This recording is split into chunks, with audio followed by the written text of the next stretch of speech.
قرآن مجید کتاب نہیں ہے، کیا ہے اس کے بارے میں بھی خود قرآن سے فالو کریں گے، بات کریں گے.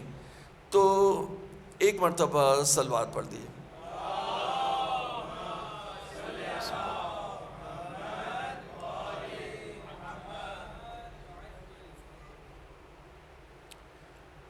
تو دیکھیے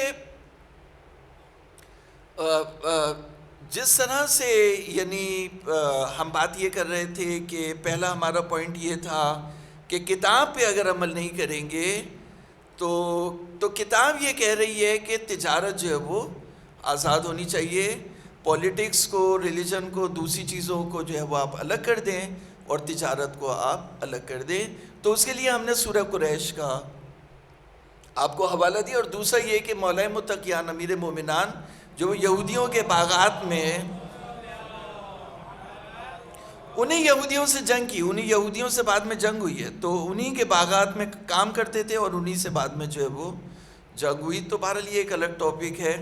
تو ہمارا جو وہ دوسرے پوائنٹ کی طرف میں، دوسرا پوائنٹ ہمارا یہ ہے کہ قرآن مجید پڑھنے کے آداب ہیں. اچھا یہ تیسرا پوائنٹ ہے. دوسرا پوائنٹ یہ ہے کہ قرآن مجید کو سوائے اہل بیت کے کوئی نہیں چھو سکتا. انہو لقرآن کریم فی کتاب مکنون لا یمسہ الا المطہرون. دیکھیں ابھی 1400 سال ہو گئے. 1400 سال سے جو ہے وہ 1400 سال میں اگر آپ دیکھیں گے تو بہت سے قرآن کے جو ہے وہ اہل پیدا ہو گئے.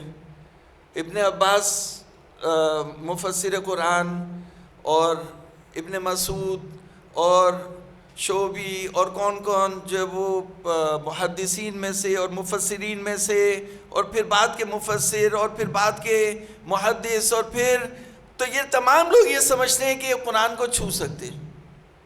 نہیں، قرآن کو ہم نہیں چھو سکتے. لا یمسہ، یہ جو ہے وہ ایک اس سے یہ کمانڈ بھی انہوں نے نکالا ہے، حکم نکالا ہے کہ جب آپ قرآن پڑھیں تو وضو کی حالت میں پڑھیں.